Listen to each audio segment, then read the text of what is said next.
Amém. A expressão que os apóstolos usavam lá em livro de Atos não era paz de Deus, graça e paz, era exatamente essa, Maranata. Um chegava para o outro e dizia, Maranata, ora vem, Senhor Jesus. Então, enquanto você se assenta, fala para o irmão do seu lado, Maranata. Deus, aleluia, aleluia. A esperança da igreja, irmãos, como eu sempre digo, como eu sempre repito, não é cura. A esperança da igreja não é batismo no Espírito Santo. A esperança da igreja não é prosperidade. A esperança da igreja é Maranata. Jesus vem. Jesus vem. E o pastor Maurício diz, e nós vamos. Amém. Segundo livro de Crônicas, capítulo 25. Aí alguém olha para o relógio e fala, já está tarde, ele vai falar até... Não. Se você tiver paciência hoje, não vou falar muito. Mas enquanto você abre no capítulo 25 de 2 Crônicas, a leitura pode parecer um pouco longa, mas o versículo que eu queria destacar é o número 2. Mas deixa eu só dar uma contextualização do que está acontecendo nesse momento. Obrigado, pastor Duda. Obrigado a todos que nos visitam mais uma vez. E obrigado aos que vieram presentes. Porque, afinal de contas, os convites, as propostas são muitas para muitas coisas em muitos lugares. E vocês vivos, respirando, com esse dia lindo, de fundo, podia dizer, eu serei o agente principal nesse dia, eu vou me deliciar depois de uma semana merecida e justa de trabalho. Aos que trabalharam. Os que não trabalharam, merecida e justa, de descanso. Bendito seja o nome do Senhor, porque você está aqui nessa manhã. Mas eu gostaria de falar sobre o rei Amazias. Uma vez eu falei sobre o rei Josias, hoje eu quero falar sobre Amazias. Voltando vários capítulos, nós veremos que no capítulo 22 havia um rei chamado Jeorão, cuja expressão quando ele morreu foi, e foi sem deixar-se saudades alguma de si. Era do reino de Judá. Reino de Judá era o reino das tribos que eram derivadas de Salomão e de Davi, originais. Reino do norte, 10 tribos, chamado Reino de Israel, Reino de Efraim. Eram 10 tribos rebeldes que se rebelaram, não quiseram o novo rei após a morte de Salomão. Então ficaram no norte, no seu canto, e as do sul, só 2 tribos, de Judá e Benjamim, ficaram por ali e disseram, nós vamos continuar adorando ao Deus Todo-Poderoso. O reino do norte sempre se perdeu. Mas houve 2 profetas famosos lá, Elias e Eliseu, eram do norte, e projetaram a palavra do Senhor contra o norte, contra as atrocidades que os reis faziam. Os irmãos sabem que rei manda, que rei discursa o que quer, que rei fala e vive falando daquilo que está no seu coração e o povo o acompanha. Então no capítulo 22, 21, fala de Jeorão, alguém que não deixou saudades de si porque era um rei do sul, de Judá, supostamente bom, que deveria servir ao Senhor, e fez tanta coisa mal segundo os seus costumes, os seus hábitos, que ele acabou sendo ferido. Foi chamada a sua atenção, olha, volta os seus olhos para Deus, porque Deus é o dono desse lugar, Deus é o dono da nossa nação, Deus é o dono da nossa pátria, e ele só reinou 8 anos, foi ferido de uma doença mortal, morreu numa batalha, foi ferido e acabou morrendo, mas ele deixou um sucessor chamado Acasias. Esse homem era dentro de Judá, um homem também querido, mas se casou com a filha de um endemoniado, se casou com a filha de Acabe. A filha de Acabe se chamava Atalia, ou Atália, não sei, porque na Bíblia não tinha acento. E essa mulher, imagine, irmãos, deve ter ouvido muito da mãe e do pai, e também era o cão, essa mulher, terrível. Se nós somos cabeças, essa mulher se tornou numa carapuça, ela se tornou um boné. Ela conseguiu desfocar o rei e fazer com que o rei continuasse sendo mau. E os profetas e os homens de Deus diziam, volta os seus caminhos para o Senhor, porque nós somos o Senhor. Mas ela, tão enredada nos seus costumes, na sua cultura, conseguiu fazer com que o rei continuasse fazendo um mau reinado, adorando a ídolos. E aí a coisa se tornou tão difícil que mais uma vez Deus fala, vou mandar um homem de Deus para dizer, volta para o caminho, senão você morre, você se acaba. E Acasias, ele foi mais uma vez confrontado com a boa palavra do Senhor, deu as costas, Deus manda uma nação, ele é ferido, essa nação vem, toma toda a sua casa, leva as suas mulheres, leva os seus filhos, mata todo mundo, o reino de Judá fica mais uma vez em frangalhos. E agora, qual é a nossa orientação para servir o Senhor? Mas Deus mandou que um fosse preservado, porque ele disse a Davi, jamais faltará alguém que se assente no trono. Então, legítimo, um filho foi tirado do meio. O nome dele era Jeoás. Ele fugiu, 1 ano de idade, mandaram matar todo mundo. Aí então a mulher, Atalia, que era casada com Jeorão, viu que seu marido morreu, viu que seu filho morreu, ela usurpou do trono, ela ficou durante 7 anos. Aí ela disse, olha, vou matar toda a família real, toda a casa real também, parecendo um filme de terror, para não ter concorrente. Então ela matou todo mundo e ficou durante 7 anos lá, reinando, soberana, com as suas ordens. Ninguém disse, tchau, querida. Ela continuou lá, sendo a rainha. Mas houve um sacerdote que estava criando o rei Joás, porque ele também foi tirado daquela matança, estava no templo escondido e foi escondido durante esses anos. E aos 8 anos de idade, Joiada vem, apresenta Joás ao povo e fala, eis aqui o rei de sangue, eis aqui o rei que é da hierarquia, eis o rei que é verdadeiramente o rei, e não a rainha, é o rei. O povo aplaude, ele é mais uma vez ungido rei, e então o sacerdote fala, só que quando essa mulher passar, não falem só tchau, querida, façam... matem-na, porque ela usurpou o trono, e Atalia é morta.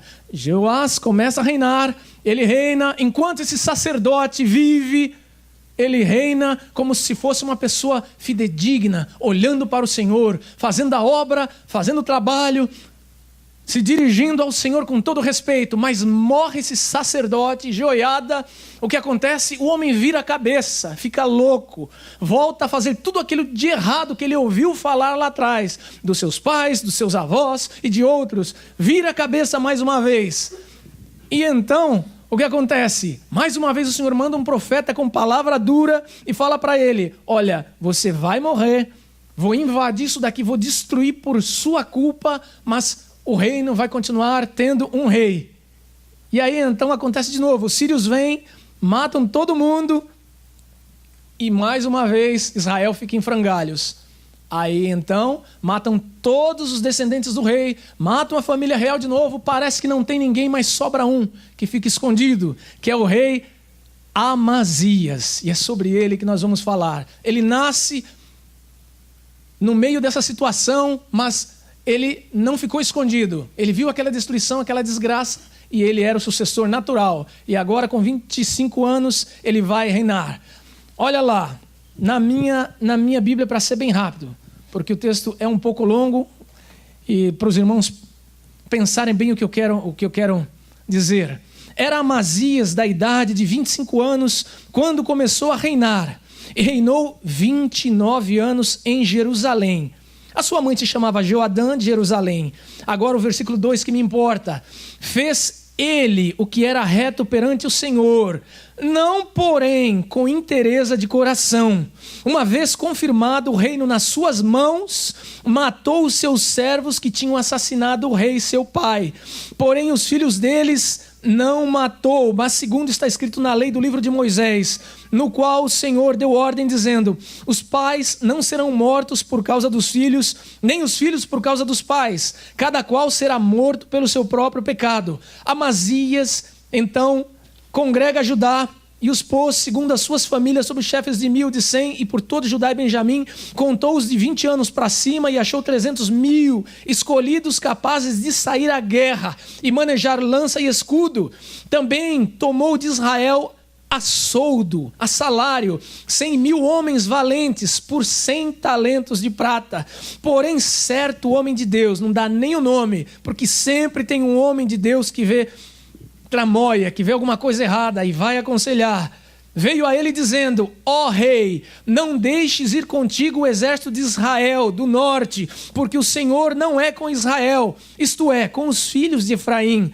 Porém vai só, age, ser forte, do contrário, Deus te faria cair diante do inimigo. E olha que preciosidade de versículo, porque Deus tem força para ajudar e para fazer cair. Disse Amazias ao homem de Deus, que se fará, pois, dos 100 talentos de prata que dei às tropas de Israel? Respondeu-lhe o homem de Deus, muito mais do que isso, pode dar-te o Senhor. Então separou Amazias as tropas que lhe tinham vindo de Efraim para que voltasse para casa, pelo que muito se acendeu a ira deles contra Judá e voltaram para casa ardendo em ira. Animou-se Amazias e conduzindo o seu povo foi-se ao Vale do Sol, onde feriu 10.000 dos filhos de Seir. Também os filhos de Judá prenderam vivos 10.000 e olha a mortandade, trouxeram ao cimo de um penhasco de onde os precipitaram, de modo que todos foram esmigalhados. Filme de terror. Porém os homens das tropas de Amazias, que Amazias despedira, para que não fossem com ele a peleja, deram sobre a cidade de Judá, desde Samaria até Bet-Horon, feriram deles 3.000 e fizeram grande despojo, roubaram, levaram muita coisa. Vindo Amazias da matança dos edomitas, trouxe consigo os deuses dos filhos de Seir, tomou-os por seus deuses, adorou-os e lhes queimou incenso. Então a ira do Senhor se acendeu contra Amazias e mandou-lhe um profeta que lhe disse: porque buscaste deuses que a seu povo não livraram das tuas mãos. Enquanto lhe falava o profeta, disse-lhe o rei: acaso te pusemos por conselheiro do rei? Para com isso, porque iríamos de te ferir? Então parou o profeta, mas disse: sei que Deus resolveu destruir-te, porque fizeste isso e não destes ouvido ao meu conselho. E aí o texto prossegue, e vai. Irmãos, o versículo 2, que é a essência daquilo que nós vamos pensar nesses poucos minutos. Fez ele o que era reto perante o Senhor, não porém com interesse de coração. Num primeiro momento parece um contrassenso nós dizermos: mas como assim? Ele fez, mas ele não fez. Ele fez o que era correto, mas não fez de todo o coração. Então vamos lá para algumas explicações. Vamos aqui, sem muito atrapalho. Sendo um rei, filho do rei, então era um príncipe. Seu pai foi traído porque havia feito tantas coisas ruins, havia feito com que a nação fosse levada ao fracasso. E quem não gosta, quem não tem orgulho de estar e andar bem, mas de repente, por uma derrapada, se alguém faz alguma coisa errada, o nosso coração se irrita. Nós gostaríamos então de saber, mas qual que foi a fonte que me fez errar? Onde nós erramos? Por que nós não estamos com aquela glória anterior? Então, por terem matado o pai de Amazias e ele ter se tornado rei, ele, quando se tornou rei, a primeira coisa que ele fez foi: vou pegar de volta, vou matar, vou me vingar dessas pessoas que mataram os meus pais. Manda chamar aquelas pessoas que ele descobriu que haviam assassinado seu pai e manda matá-las. Porém, ele fala para a família: mas vocês não fiquem preocupados, eu não tenho medo de vocês, mas também não vou matá-los. O meu problema é com esses que assassinaram os meus pais. Então ele mata essas pessoas que foram má influência durante toda a sua vida, carregando aquele trauma. Mataram meu pai, assassinaram meu pai. Ele fez o que era reto. E o que seria fazer o que era reto? Ele continuou com a adoração que já havia, porém dividida, havia ao Senhor Jeová e aos ídolos, mas ele permaneceu na adoração ao Senhor, não interferiu, não deixou com que isso fosse quebrado e fosse dado uma ênfase só à idolatria. Ele manteve em funcionamento o serviço do templo, com os sacerdotes, com as ofertas, com os incensos, com os holocaustos, e ele também apoiou a religião em seu reino. Muito bonito. Então ele fazia aquilo que era de se esperar de um rei, em partes. Ele não atrapalhava o caminho do Senhor. Os mais antigos sempre diziam: se você quer me ajudar, não me atrapalhe. É o primeiro princípio de um rei. Ele queria fazer o bem para o Senhor, mas o seu coração ainda não estava de todo conformado e convertido. Depois de ele ter mandado matar os que mataram o seu pai, ele pega pessoas de 20 anos para cima e monta um exército, 300.000. Imagine de repente, irmãos, a cidade de Tampa reúne todos os homens e nós vamos tentar acabar com o condado de Pasco. Pasco é fazenda, tem uma casa aqui, outra lá, outra acolá. Então ele reúne 300.000 soldados, homens hábeis, com lança e com escudo, para lutar contra, os irmãos viram, 20.000. Ele vai, mas só que ele não satisfeito ainda pega e fala: olha, vamos levar uma reservinha, vamos chamar alguns a mais, porque vai que de repente a gente não ganha a batalha. 300.000 homens, imagina, contra uma cidade pequena. Aí ele manda dizer lá para o Reino do Norte, que eram pessoas aparentadas dos seus pais: olha, nós precisamos de mais pelo menos 100.000 homens que nos ajudem. Eu dou da minha fortuna pessoal 3.000 quilos de prata. Eu somei isso hoje em real, pela cotação de sexta-feira, dava $1.685.000, ou 5 milhões R$ 897.500, quase 6 milhões. Ele pagou para que as tropas viessem ajudá-lo numa batalha mínima.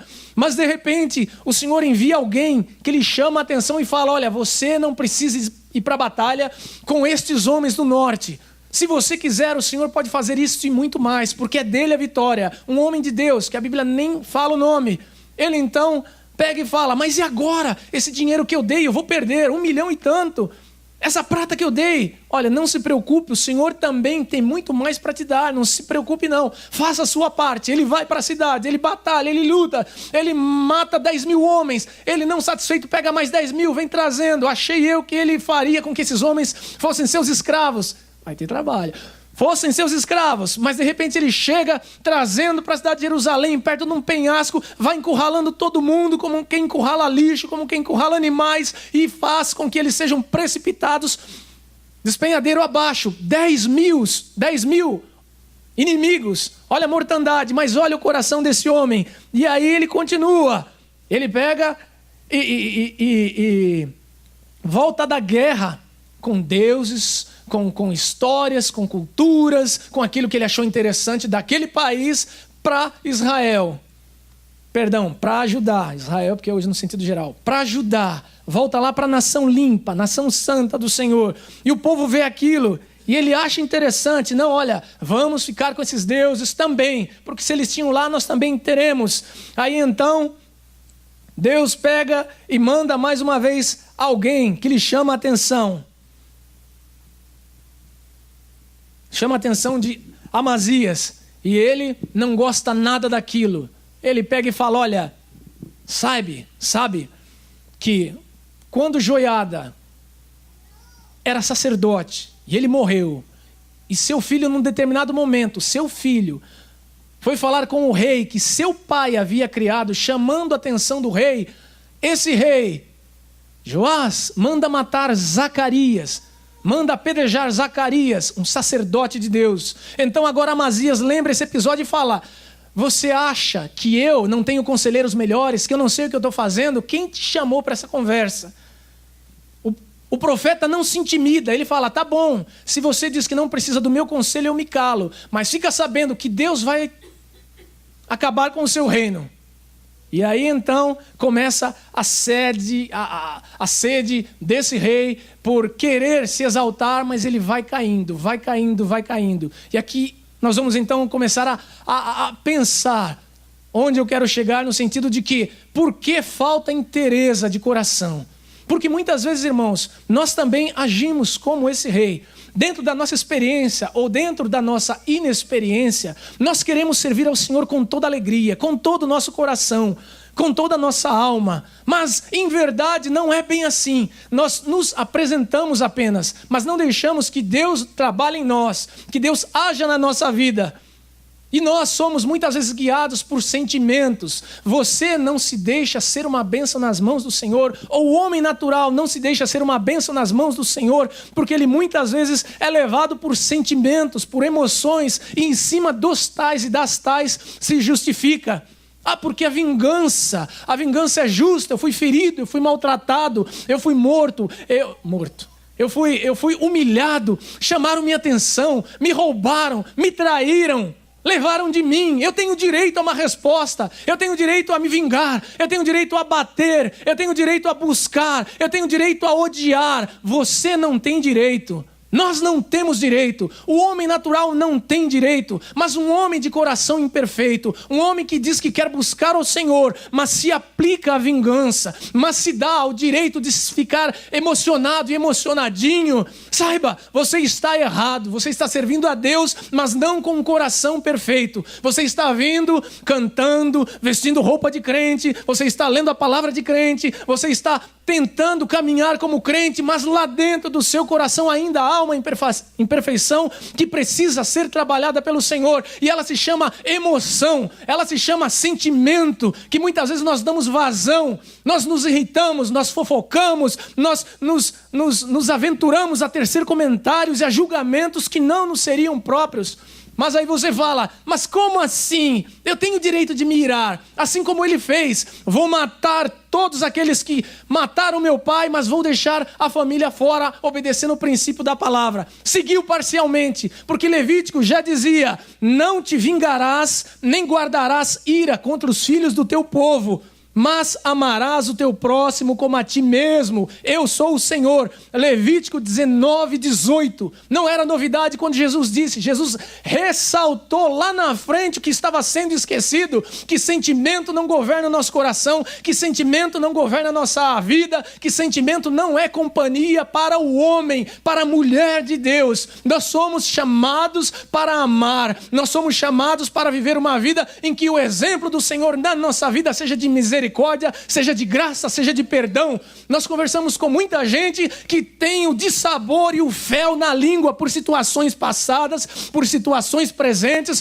por situações que se avizinham, estão com ira nos lábios, estão com sangue no canto dos lábios, desejando vingança. Sabe o que eu digo para você? Deuteronômio 32:35 diz assim, Deus se vingará, Ele acertará contas com eles, virá o tempo certo para castigá-los, porque o sentimento de vingança, na verdade, acaba se tornando um sentimento de satisfação, de troco, de volta em determinadas coisas, em determinadas situações. Quantos casamentos foram desfeitos, mas as pessoas continuam amuadas e desejando o mal do próximo? Quantos namoros foram interrompidos e a pessoa quer mais que a esterilidade na vida do moço ou da moça que ficou para trás? Isso não é prova de amor, isso não é prova de misericórdia, isso não é prova de coração cheio de Deus. Isso mostra um coração parcial, um coração imerso ainda numa vida que precisa de mudança e de transformação em Deus. Em Deus, amar o próximo. Mas é difícil, eu sei que é difícil. Quem de nós não tem marcas? Quem de nós não tem arranhões? Quem de nós não tem mordidas? Quem de nós não tem perdas? Quem de nós não tem situações e histórias de traição no passado, na empresa, na vida familiar? Quem de nós não tem uma marca para dizer, olha, eu não tenho? Todos nós temos, mas quando você carrega a vingança, quando você carrega o sentimento de morte, quando você carrega o que Deus pese a mão sobre ele, você está com um coração parcial. Você está querendo fazer a coisa certa, mas você não está fazendo a coisa certa. Vingança só pertence ao Senhor. Romanos 12:19 diz assim, não vos vingueis a vós mesmos, mas dai lugar à ira, porque está escrito, a mim pertence a vingança, eu é que retribuirei, diz o Senhor. Aí te peguei. Não, dai lugar à ira é você poder chorar, é você dizer, Deus, que coisa que fizeram, é você se irritar, é você ficar bravo, mas você lançar em Deus, não é você praguejar, não é você lançar na pessoa, eu fiquei bravo mesmo e desce a mão. Não, você ficar bravo, você ficar irado, é humano, faz parte da nossa natureza carnal, e a Bíblia permite que nós nos iremos nessas situações, mas a Bíblia nunca, jamais dirá para você e eu irmos à frente com essa situação, com esse sentimento, porque quem age com o sentimento não age na razão, e quando não age na razão, age com a emoção, e agindo com a emoção, vai agir em desequilíbrio. Quando você acorda para a vida, quando você olha a situação toda formada, quando você quer vingança, você percebe que você terá um problema, porque você vai precisar depois orar por aquela pessoa, você vai precisar acudir por aquela pessoa. Existem pessoas que dizem, eu chutaria a boca, eu destruiria. Não destruiria, você sofreria e sofrerá junto. Então é melhor que você abençoe, que você passe por essa situação e diga, olha, não faz parte do meu caminho, não é mais a minha história, que Deus abençoe a vida dele, porque a Bíblia diz, horrenda coisa é cair nas mãos do Deus vivo, porque não é embaixo no inferno, não é acima dos céus, Deus alcança, os olhos do Senhor estão em todos os lugares. Então Deus tem a medida certa, e nós temos que clamar, Senhor, misericórdia, mesmo para essa corja de ladrões, para essa corja de bandidos, para esses assassinos, nós temos que dizer, Senhor, misericórdia. Nós nos irritamos, mas nós devemos continuar clamando, Senhor, misericórdia. Romanos 6:7, o só existir entre vós demandas já é completa derrota para vós outros, porque não sofreis antes a injustiça, porque não sofreis antes o dano.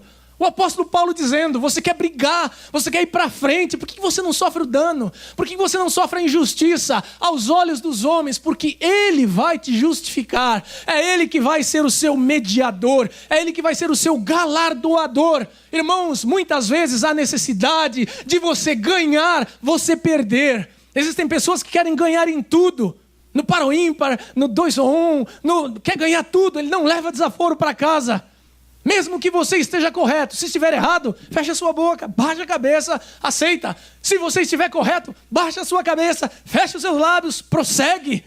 Aceita a injustiça, ainda que ela venha, porque Deus é fiel para no seu tempo fazer a promoção, fazer aquilo que lhe é apraz. Ele é o justo juiz. E esse rei Amazias tinha um coração preso no sentimento. A primeira coisa que ele faz, manda matar todo mundo. 2, ele era briguento, beligerante, fomentador, mandão, tinha desejo de ser grande. Onde alguém se enquadra aí, que vive querendo briga? Havia uma nação pequena aqui, a Bíblia fala que os edomitas eram pequenos, eram para ter sido destruídos lá na época de Josué, não foram, mas estavam vivendo lá pacificamente, bem ou mal estavam lá. Mas ele então se engrandeceu, vou então levar esses homens, vou levar esse povo e vou destruir essa cidadezinha. Tanta coisa para se preocupar, quer fazer guerra. Tanta coisa para se preocupar, você fica pensando como se enaltecer, como se engrandecer. Vai estudar, vai ler a Bíblia, vai aprender de Deus. Porque aquele que quer ser grande se esconde quando vê o brilho do Senhor, vê quão imperfeito é. Quando vê o tamanho do Senhor, percebe quão pequeno e mínimo é. Quando nós estamos na presença do Senhor, irmãos, nós não queremos briga com ninguém, porque Ele briga por nós. Nós precisamos ser os menores em todos os sentidos, porque Deus nos exalta no seu tempo. Salmo 34:14 diz assim: procura a paz e empenha-te por alcançá-la. O brigão, não, eu tenho o direito de me irritar. Procura a paz e se empenhe por alcançá-la. Salmo 34:14. Isaías 9:6. Um filho se nos deu. E o que mais? O seu nome será maravilhoso, conselheiro, Deus forte, Pai da eternidade, príncipe da paz. Se tem alguém que tem paz para dar a sua vida, e a minha vida é Ele, é Jesus, é Jesus. Não é na guerra que se busca a paz, não é na destruição que se encontrará a paz, é em Jesus, no príncipe da paz, no fabricador da paz, no sustentador da paz, no gerenciador da paz, é em Jesus, é em Jesus. Marcos 9:50 diz assim: tende sal em vós mesmos e paz uns com os outros. O Senhor continua chamando a atenção, dizendo: tendes paz uns com os outros. E esse rei ficava aflito porque ele não tinha paz, ele precisava de guerra para supostamente falar em paz. Saiba que muitas vezes a guerra é uma cortina de fumaça para te dar a entender que você precisa de paz, que você está inquieto. A guerra é o sinônimo de que alguma coisa vai mal, está errado, você vai precisar guerrear. Mas não é assim. Jesus sem nenhuma arma, Jesus sem nenhum escrito, semeou a paz. Jesus trabalhou e trabalha na paz.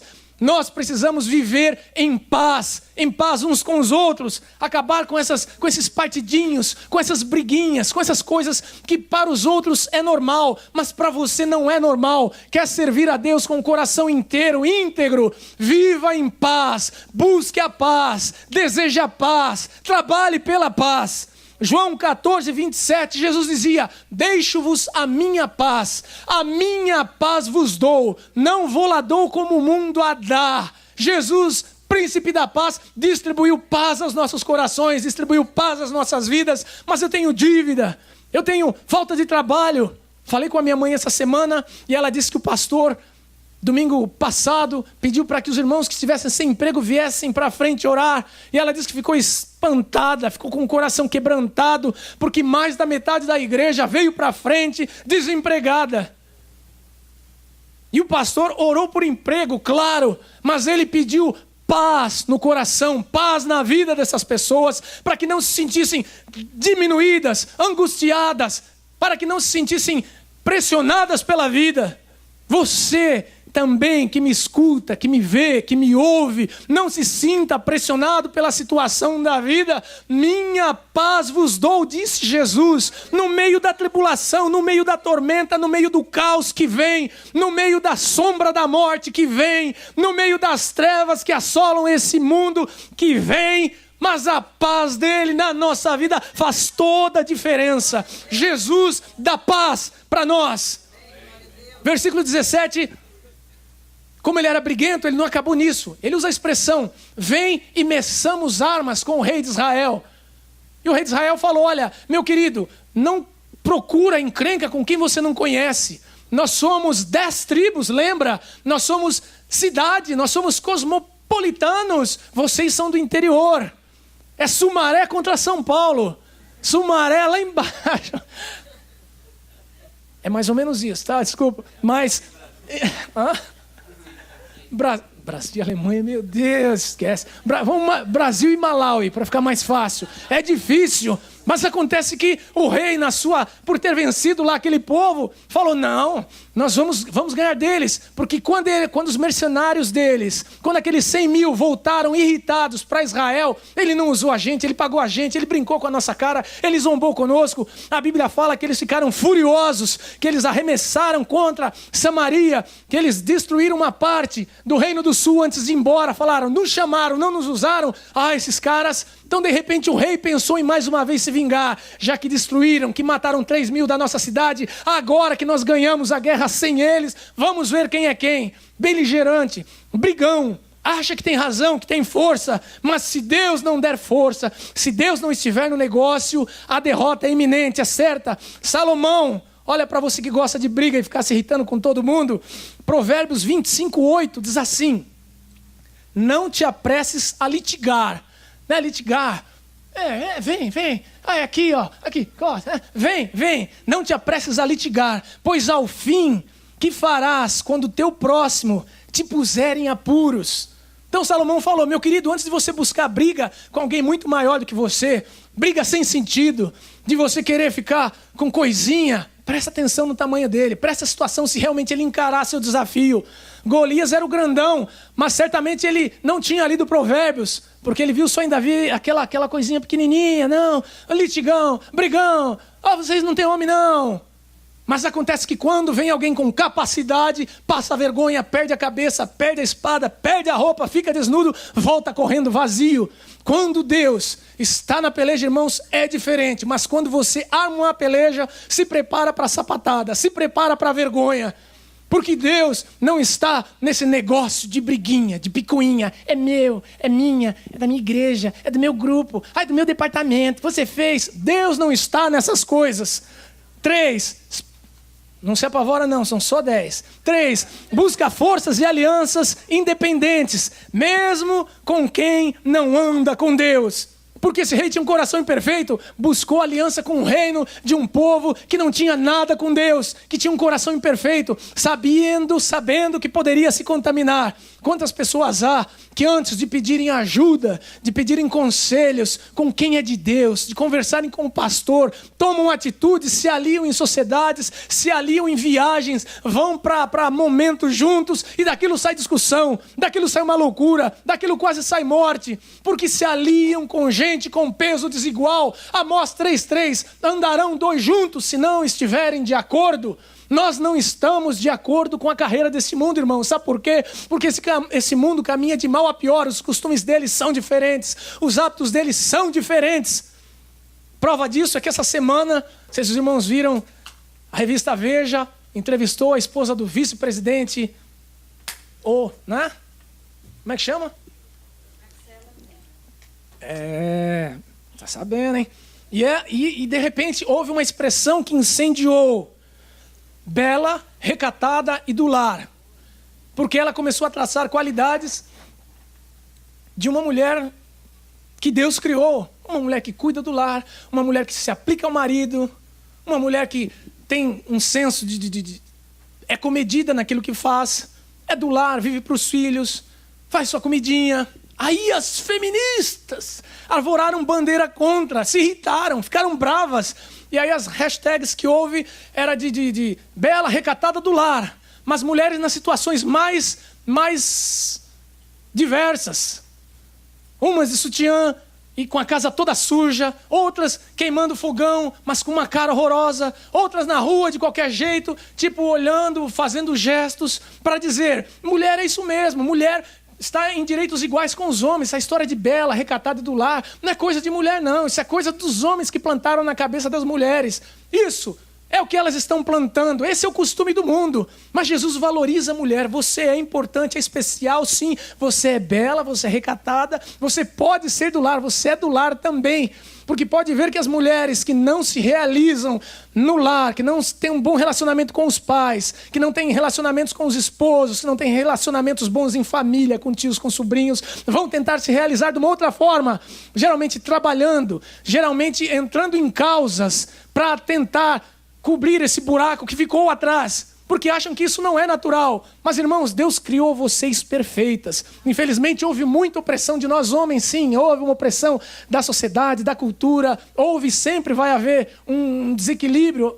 Ok, I know. Perdão por isso. Mas isso não é razão para darem as costas. Porque imagine o dia que disserem que nós homens temos que ficar em casa, que nós homens não vamos mais à guerra, que nós homens não somos mais cabeça, nós podemos ser joelho para ajudar na manutenção, na subida e na descida. Você está fora, não é isso que diz o padrão de Deus. Aí alguém fica com preguiça, fica em casa, não quer trabalhar, e a mulher trabalha feito um Porsche ou um Mustang, trabalha, e ele lá, trabalha, e ele lá. Imagina se isso fosse natural. Não é natural. Eu não vejo nenhuma feminista defendendo e dizendo, é isso mesmo, os homens têm que ficar em casa. Se esse movimento virar, vai ser uma maravilha. As tortas. Não, porque nós vamos destruir a casa, melhor do jeito que está. Irmãos, o nosso papel tem que ser definido. Nós precisamos não fazer aliança com quem não é do nosso time, com quem não é do nosso meio.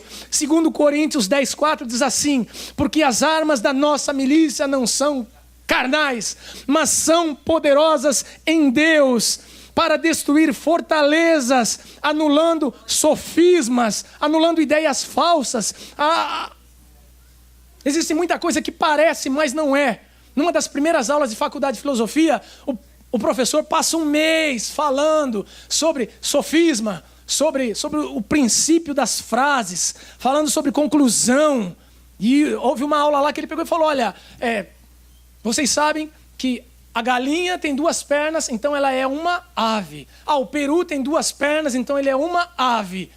Conclusão certa. Princípio correto, 2 pernas, ave. Agora ele pegou e falou, mas há falácia, há um sofisma nisso. O homem tem 2 pernas, portanto ele é uma pessoa, não é uma ave.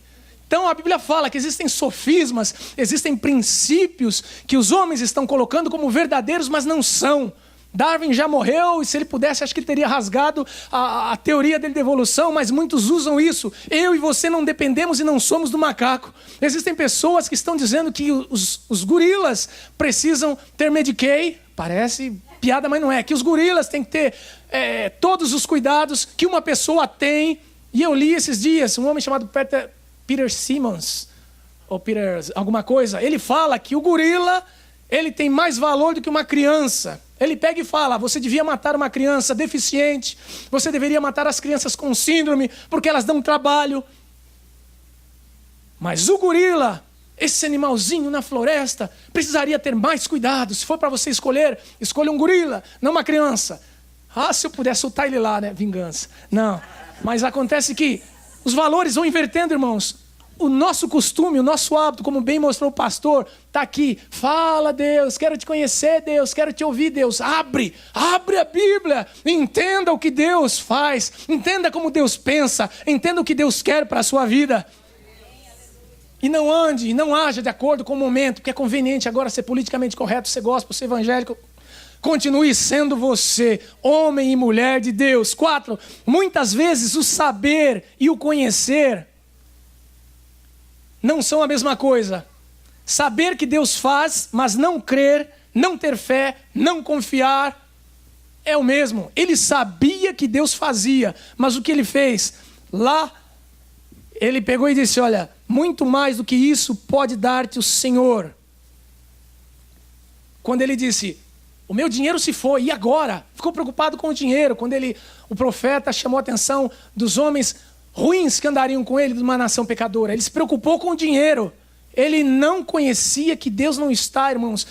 Nessa história, muitas vezes você pode tomar prejuízo, você vai levar prejuízo, mas é melhor que você leve prejuízo, mas ande com Deus do seu lado, do que você estar com seu bolso cheio ou querendo receber de volta alguma coisa de gente iníqua, de gente perversa, que vai fazer muito mais mal do que bem a você. Nós precisamos parar com esse mimimi, com esse nhenhenhen, que se for para eu ter prejuízo, tenha prejuízo, mas ande com Deus, viva com Deus. Nós não estamos e não somos capacho deste mundo.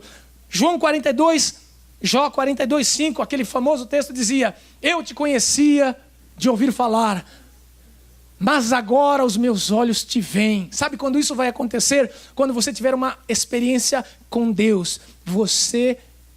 Nós precisamos de uma experiência com Deus que nos tire do padrão regular de conhecimento. Conheço de ouvir falar, conheço os milagres, conheço o Vale do Sal, conheço o monte, conheço que ele acalma a tempestade, conheço o Salmo 23. Está na hora de você conhecer o pastor do Salmo 23, está na hora de você conhecer o Deus que tudo executa, está na hora de você sair dessa vidinha medíocre, dessa vida pasma, dessa vida pequena e vir para um momento de conhecimento de Deus e saber que Ele faz, que essa vida é passageira, é pequena, é curta e não vale um segundo, um minuto longe dEle. 5. Nutre um sentimento de crueldade e maldade, porque trouxe todo mundo. Ele devia ter trazido os ídolos e lançado no penhasco, mas não, ele trouxe os homens e lançou no penhasco. Você nutre um sentimento de crueldade, de maldade. Muitas vezes você age pelo lado do bandido, você torce com o bandido. Você precisa de uma mudança de coração, porque por mais bonita que seja a peça de Hollywood,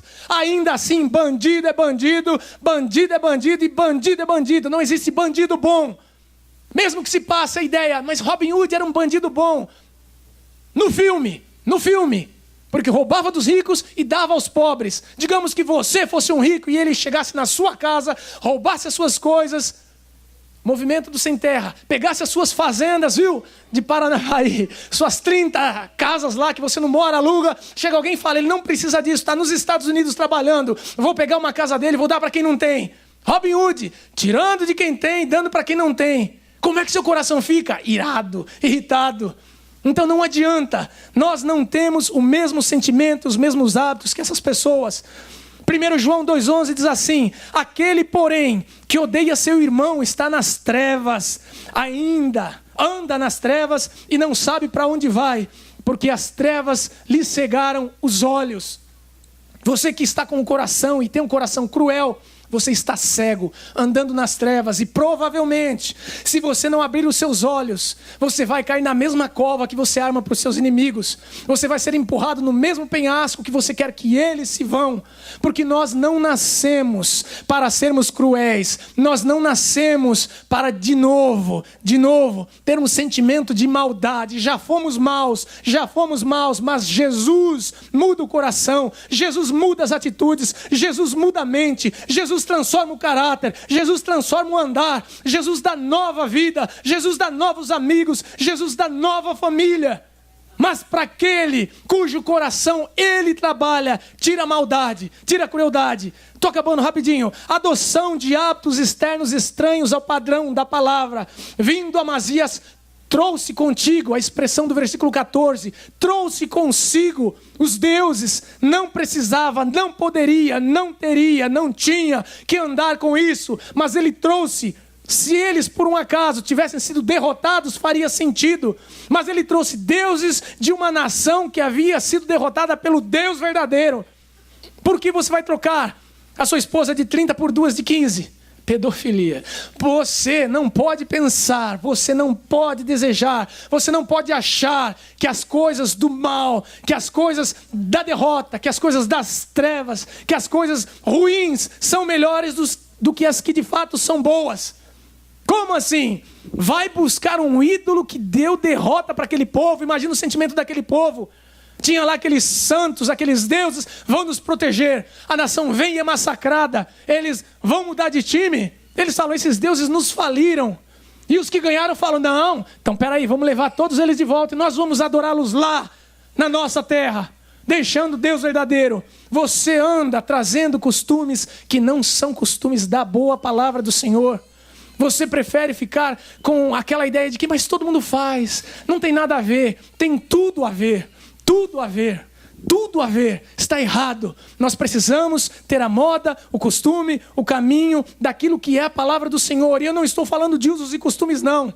Eu estou falando de hábitos que nós sabemos que as pessoas trazem para dentro de si, como traição, como alcoolismo, como mentira, porque é comum e normal, como propinas, como suborno, como balança enganosa, e tudo isso Deus abomina, Deus não aceita, Deus não quer isso para a nossa vida. Nós precisamos de mudança. A idolatria, como eu disse, os ídolos que vieram, quantas coisas você pode, mas eu não adoro o ídolo, não adoro o ídolo, mas sabe o que tem se tornado ídolo na nossa vida, no nosso cotidiano? A sensualidade, ela é um ídolo. Se eu não me vestir, nada contra, pastor bombado. Se eu não me vestir bombadinho, camisetinha, a minha é L. Agora imagine eu numa XS, numa super small. Eu ia ter que pedir pro pastor Jonadab só deixar o microfone assim, porque eu ia ficar assim, e bombado. As irmãs, a Bíblia fala, se vistam com modéstia, com decência. Não, mas eu tenho que dar um destaque, dar um desconto para o quê? Pro pé, pra unha. Não, vai ficar no sapato, isso ninguém vê. Se você faz alguma coisa para que os outros notem e vejam, se você faz alguma coisa para que os outros elogiem, e não seu marido, e não seu pai, se você faz alguma coisa para que seja notada em você, você está em sensualidade. A Bíblia fala, olha, não adianta você ficar lançando sentimentos e desejos nos outros que não poderão ser cumpridos. Precisa de mudança. Nós temos um mundo super sensual, em que é normal, é comum. E esses dias eu li alguém, acho que já disse, que pegou e disse, olha, eu acabei meu namoro com quem eu vivia já há 3 anos, agora eu vou escolher uma pessoa que vai ser pai dos meus filhos, pai do meu filho, mas que não necessariamente nós vamos casar. Não vou dizer nem o nome dessa treva, artista global. E estava lá a matéria, e bastante views. Eu fui lá porque vi do lado que estava lá no trending como uma das mais lidas. E eu fui ler esse absurdo. Irmãos, é errado, é errado, é errado, é errado. Sensualidade, mentira, hedonismo, não é prazer. Não preciso ir para a igreja não, aqui é um bom lugar. O pastor disse, olha, em casa começa a sua igreja, sem dúvida. É lá mesmo, você precisa ser exemplo na sua casa. Mas isso não pode servir de farsa para que você diga, não, eu não vou para a igreja porque eu oro em casa. Não ora, você ora muito pouco. Em casa eu tenho comunhão. Não tem. Você tem muito pouco, você precisa aprender, aqui é um lugar de aprendizado, você não tem que ficar amarrado 7 dias na semana na igreja não, mas você precisa entender que Deus ainda trabalha nesse lugar. Os louvores que você ouviu hoje não serão repetidos à noite, não serão repetidos semana que vem, porque foi para o momento de hoje, de agora. A unção que Deus derramou sobre a vida dos ministrantes foi para hoje, foi para esse momento. Aprenda a valorizar esse lugar. O hedonismo diz que você tem que ter prazer. Na igreja, um banquinho nem tão duro, né? O ar-condicionado, uma hora esfria, hora esquenta, então vira praia, já fica quente direto. O banco duro, não, vou sentar lá no estádio, porque hoje tem corrida de moto, hoje tem aqueles carros bem grandão que vão amassar um outro, mas no dia do culto, vai qualquer dia, não no dia do culto, no dia de você adorar ao Senhor, no dia de você estar com os irmãos, no dia de você estar em comunhão com a família, você vai achar que é o dia do seu descanso. Você perde, o seu coração vai ficando distante. Já terminando, 2 mais. Você se torna arrogante e irônico quando descarta os conselhos de um homem de Deus. Aí no versículo 15 e 16, acaso te pusemos por conselheiro? Quando alguém chega com humildade e fala, estou orando pela sua vida, eu acho que alguma coisa Deus tem na sua vida que Ele não aprova nesse procedimento, nessa situação. Você o que faz? Você espanca, você espanta, você fala, não, na minha vida mando eu, não é pastor.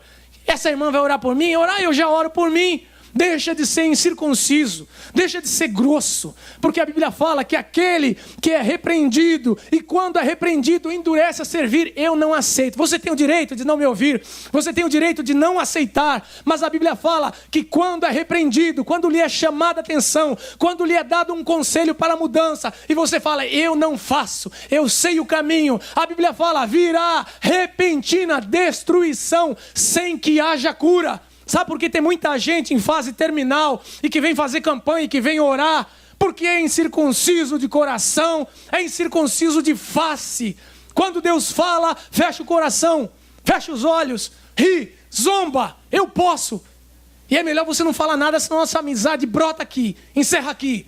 Eu entendo que há, sim, momentos, palavras e situações que são muito particulares, que nós temos que ter a sensibilidade para chegar e dizer, olha, Deus me incomodou assim.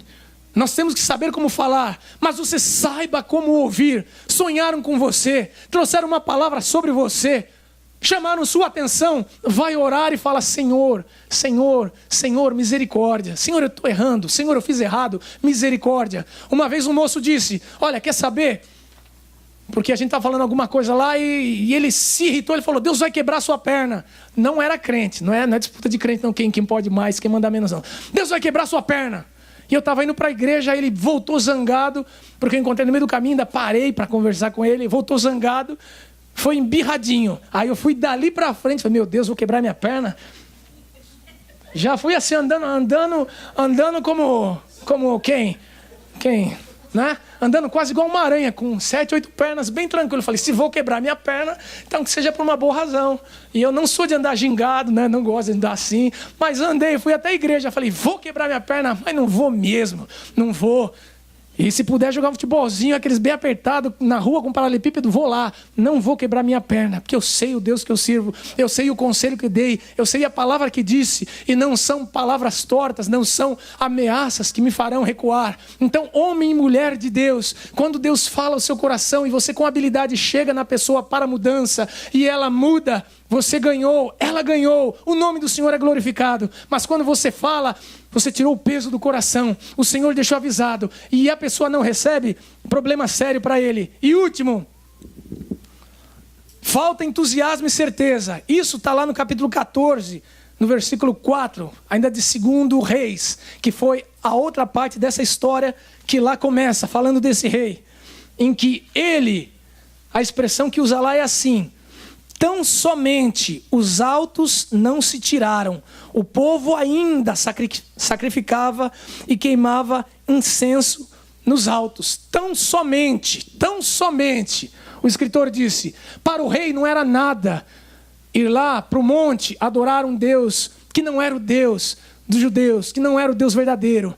Para eles era comum o incenso, o sacrifício, tão somente não se tirou. Sabe o que é isso? São coisas na nossa vida que nós sabemos, nós temos plena convicção e conhecimento de que estão erradas, que não fazem parte do nosso dia a dia, que não são para nós, mas nós continuamos. Isso vai fazer com que o seu coração seja um coração pela metade. Quando você sabe e tem um pecadinho de estimação, você tem uma situação que você sabe que não deveria, mas permanece nela. Sabe que isso vai trazer derrota, destruição, coração parcial, porque você vai ficar sempre com medo de que um dia Deus perca a paciência e revele. Ah, mas Deus é tão gentil que Ele não vai fazer passar vergonha. Não vai?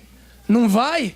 Se Deus, para salvar a sua alma, precisar colocar num telão a sua cara de pau fazendo coisa errada, Deus vai arrumar o meio e vai fazer. Ele tem bom humor, Ele tem bom senso e Ele é Deus pela tua salvação. Porém, se o seu coração for tão mau e continuar tão endurecido, a Bíblia fala que Ele te entrega ao desejo do seu próprio coração. Ok, não se fala mais nisso. Vai ser destruído, vai morrer, vai para o inferno porque insistiu.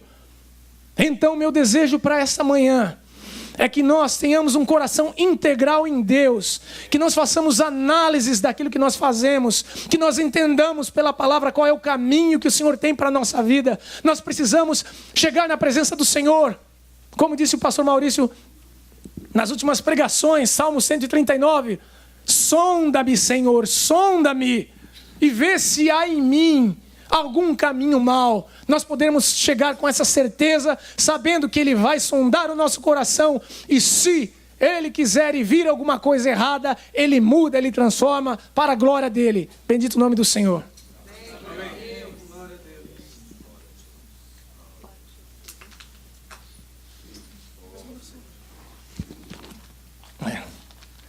Nós vamos orar. Amém. Não se sinta ofendidinho. Não se sinta bravinho. Manda um e-mail depois para a caixa do pastor, de tudo aquilo que você não gosta, vai ficar gravado. Ouve de novo, se eu citei seu nome, pastor, vou processar esse cara. Meu Deus. Mas, por favor, entenda, nós precisamos de uma geração de homens e mulheres com o coração todo em Deus, não em partes, não na roupa, não na música, não nas atividades, não nos churrascos. Deus precisa de nós inteiros para a sua glória. Vamos orar? Pai amado, nós sabemos que o Senhor é bom, que o Senhor é fiel, que o Senhor é santo, que o Senhor é verdadeiro. E a Tua palavra diz que se nós pecarmos, nós temos um advogado fiel. Senhor, nós pedimos, transforma o nosso coração, muda, Senhor, as nossas inclinações, muda o nosso desejo, muda a nossa vida, muda a nossa alma, muda a nossa história, Senhor, para que nós tenhamos um coração totalmente voltado ao Senhor, que nós façamos a Tua vontade, que nós sejamos aprovados, que nós sejamos contados com aqueles que fazem a Tua vontade, que fazem diferença nesta vida, nesta terra, e cheguemos, Senhor, em breve nos céus, com o coração alegre, satisfeito, feliz, porque apesar de termos sido servos inúteis, ainda assim, Senhor, com a disposição mental, com a disposição de coração, com a disposição física, nos deixamos envolver, sermos transformados pelo Teu bom Espírito, para que o cheiro de Cristo fosse exalado em toda esta terra. Senhor, que os Teus filhos tenham verdadeiros encontros contigo, que mudem sua vida, que mudem, Senhor, para que esta sociedade, para que este mundo, para que esta vizinhança, para que esta família, para que a nossa vida tenha mais gozo e graça. Nós te damos graça por tudo, porque Jesus vive e em breve vem. É no nome dele que nós oramos e dizemos muito obrigado. Amém.